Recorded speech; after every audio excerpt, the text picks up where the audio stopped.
Do you love action movies and thrillers? Do you ever find yourself wondering which guns your favourite heroes and villains are really using? And when an actor picks one up, do they handle it like a seasoned professional or like someone who's never touched a firearm in their life? Great, you're in the right place. This channel was made for you. Hello and welcome to Hollywood Guns. I'm your host Wilson. Whether you're into action flicks, classic thrillers, or unforgettable TV shows, this is the place where movie magic meets real-world firearms. If you're a regular on Hollywood Guns, I can already hear you. Finally, he's doing a Bond episode. Yes, but as you've seen from the thumbnail, I'm still not covering the Walter PPK. And believe me, I want to. I've been actively hunting for the right one for some time now.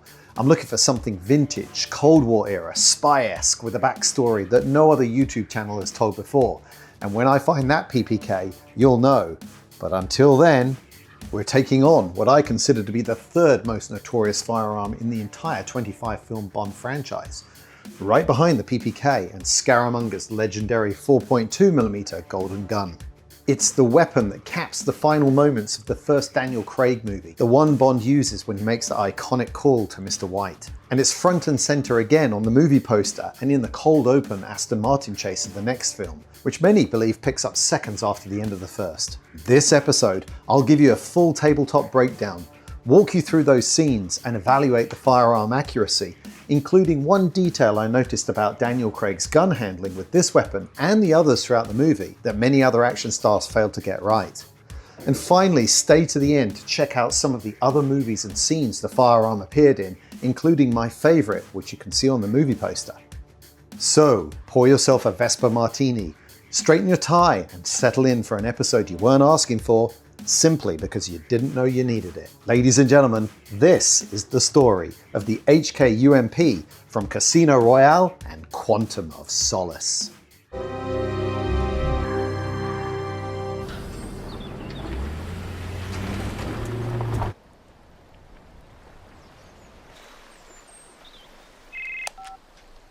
need to talk. Who is this?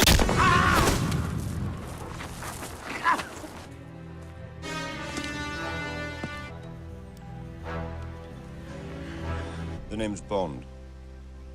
James Bond.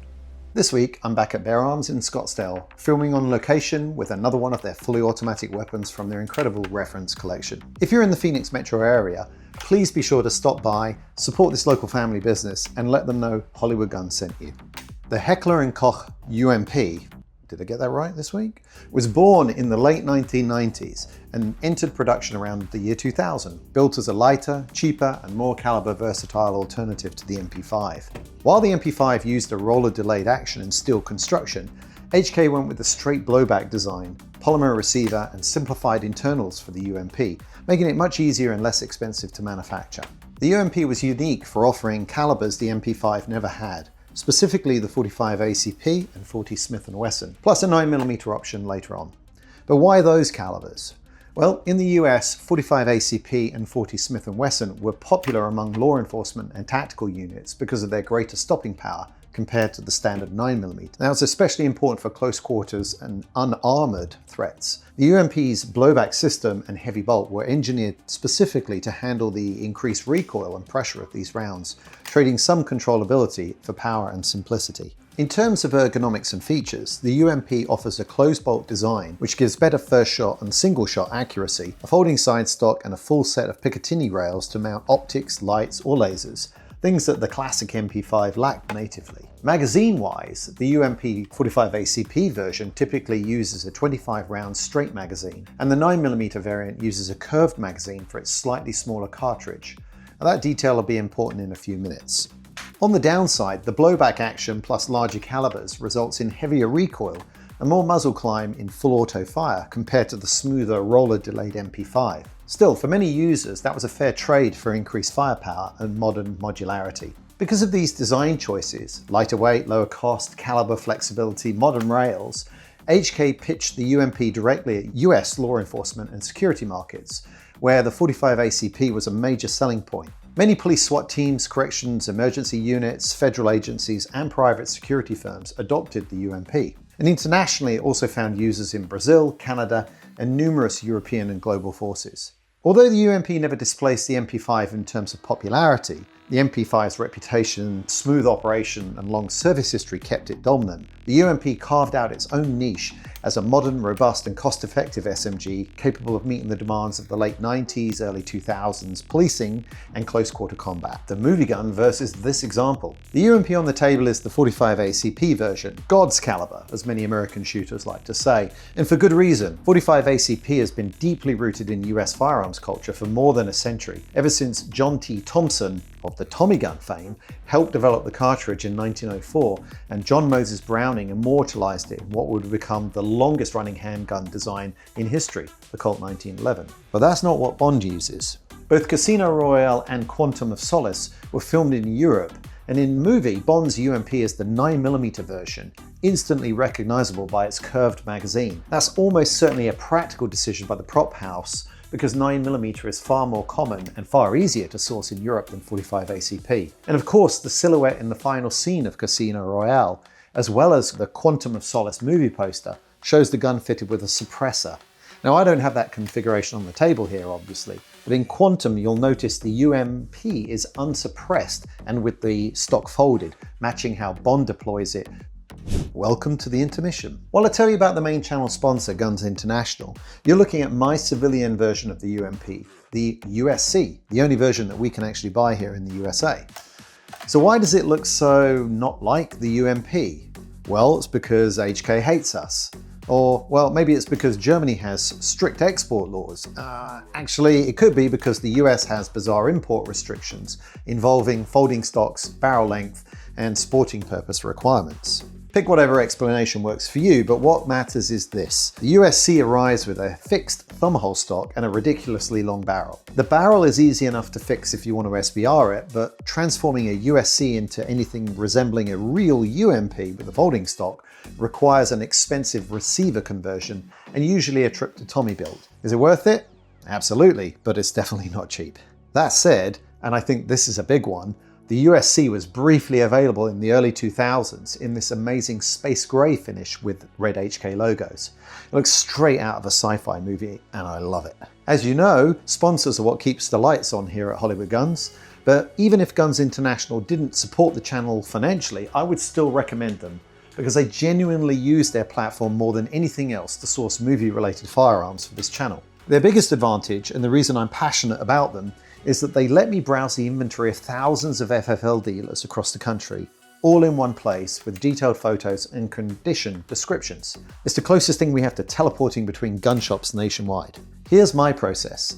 I find a gun that I'm interested in and I research the dealer. I check out their reviews, their website, maybe even do a quick Google Street View search outside the store. I then call the store, confirm the details and negotiate the deal. And I pay by credit card for that extra layer of buyer protection. They ship it to my local FFL, and the rest is history. I've made over 30 purchases this way, and because these are real local gun stores that I'm dealing with here, who care about their reputations, I can honestly say I've never had a bad deal. So do yourself a favor when you're hunting for that grail gun, a vintage, collectible piece, movie used, or just something unique that you've always wanted, jump onto Guns International and see what's out there. Finally, if you want to help support me directly, the best way you can do this is to purchase a Hollywood Guns t-shirt. Some of my merchandise is available on the YouTube store, but seeing as they all feature pictures of famous movie guns, it's a constant challenge trying to keep that merch up and available. So if you're interested, the best place to look is on my website, hollywoodguns.com/merch. And I just released my Christmas sweater. And if you're quick, you can still get one in time for this or next year's Christmas party. That's it for now. Back to the video. Accuracy of the firearms portrayal in Casino Royale and Quantum of Solace. In this segment, I normally break down the on-screen accuracy of a firearm across three key areas: whether they use the correct capacity for the firearm, the caliber's ballistic effect, and how the actor handles it. But in this case, across Casino Royale and Quantum of Solace, the analysis is surprisingly brief. Not because the gun is unrealistic, but because it's barely used. Despite appearing in both films, we only see a single suppressed shot in the first film and a short efficient burst in the second. Bond dispatches a hit team, the scene cuts, and the UMP quietly returns to the shadows. But one detail did stand out to me with Daniel Craig's performance. Unlike many actors, he does not involuntarily blink or flinch during gunfire, a telltale sign of discomfort that instantly breaks the immersion. Craig remains steady, focused, and fully in character. And that, I think, speaks to substantial training and familiarity with firearms, but also to the meticulous physicality that made him such a convincing Bond. These are the small details audiences rarely notice consciously, yet they feel them and believe the character more because of them. So in terms of UMP handling, there isn't much cinematic material to critique. We'll revisit Firearms' accuracy in the Bond franchise more fully when we eventually tackle the Walter PPK or his other sidearm, the P99. But for now, it earns an honorary grade A, and that's only partly because I'm a Brit and a lifelong Bond fan. Vodka martini. Shaken and stirred. Do I look like I give a damn? And I just want to end this section with a personal reflection, because revisiting Casino Royale after nearly 20 years significantly changed my opinion of it. When it first released, I always felt the film faltered halfway through. The first act, everything leading up to the card game, struck me as brilliant and fast-paced and on point for a Bond movie.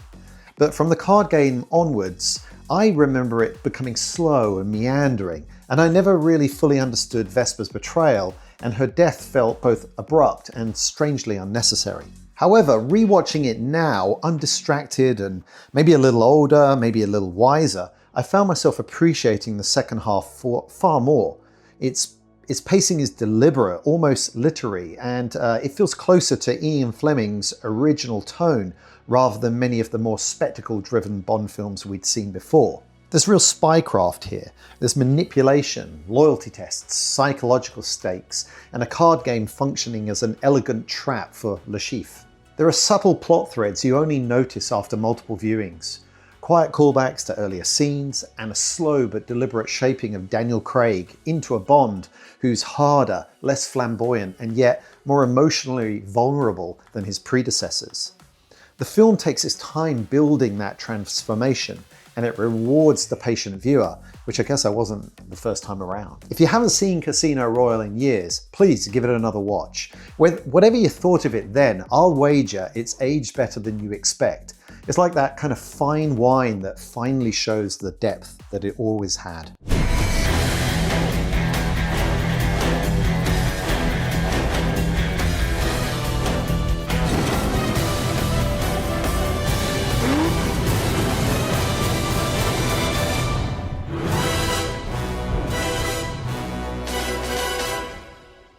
And that brings us to the UMP's other on-screen appearances. As usual, a scroll through IMFDB shows the UMP popping up in plenty of blockbuster films, especially the 45 ACP version. And of course there's no surprise there because that's the more popular model in the US and most Hollywood productions film stateside. But just like in real life, the UMP never reached the cultural dominance of the MP5, and the movie list reflects that. You won't find hundreds of entries or decades of hero gun status, and instead a pattern emerges. The UMP is usually a background weapon. It's the tool of a bunch of guards, terrorists, tactical teams, and it mainly steps into the spotlight when a hero liberates one from a fallen adversary. We see this play out perfectly in Live Free or Die Hard, where Bruce Willis scoops one up off a downed terrorist.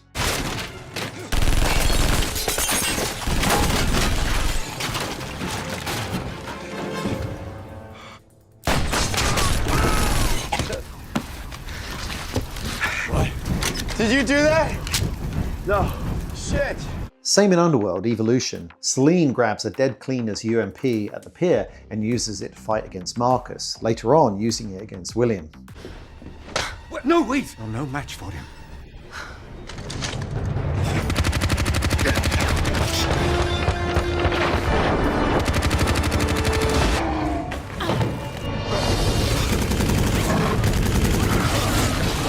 And in Oblivion, Olga Kurylenko, the Bond actress in Quantum, briefly takes up a UMP after its previous owner gets retired. It's a blink and miss it scene, but I mention it because Oblivion is another one of those criminally underrated movies, and if you haven't seen this, please put that on your watch list right now. Who are you? Help us end this. Don't have to die.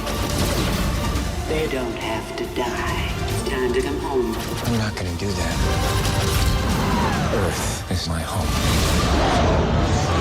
Occasionally though, the UMP does get a few starring moments, and I got 2 for the boys and 2 for the girls. For the fellas, Arnold Schwarzenegger in Terminator 3, Rise of the Unnecessary Threequel, he opens fire with one, and staying on theme with the Quantum of Solace car chase, Will Smith and Martin Lawrence both wield UMPs during the freeway shootout in Bad Boys 2, while hanging out of a Ferrari, of course.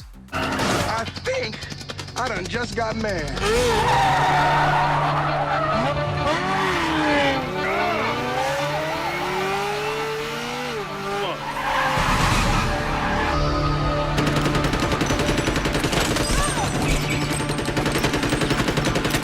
Now show him your badge.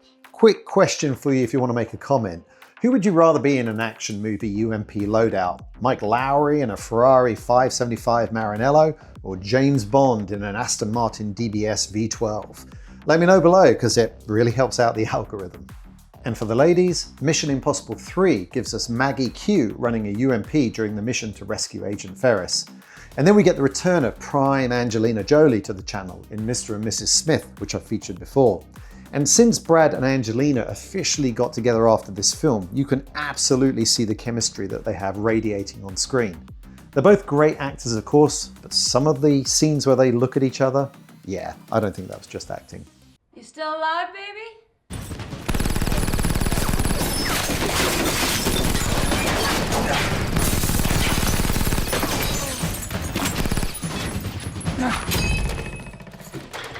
Your aim's as bad as your cooking, sweetheart. And that's saying something.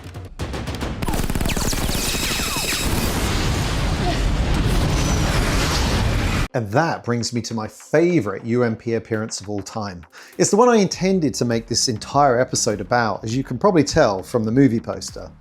But when I sat down to outline the video, something became obvious to me. Even though the screen time is limited, Daniel Craig announcing himself to the world as James Bond with the UMP in Casino Royale is simply iconic.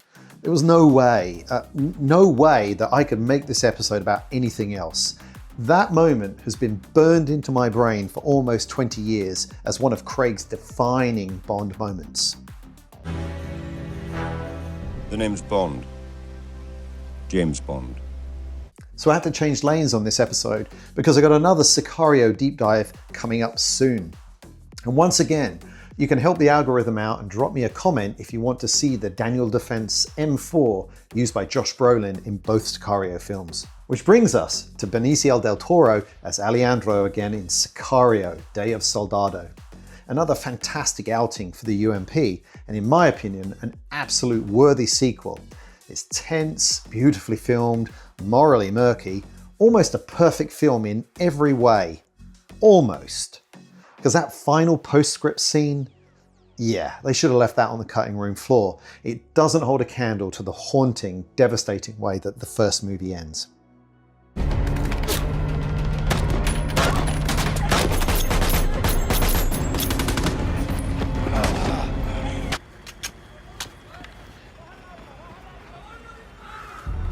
Put him down, guys. Easy, easy.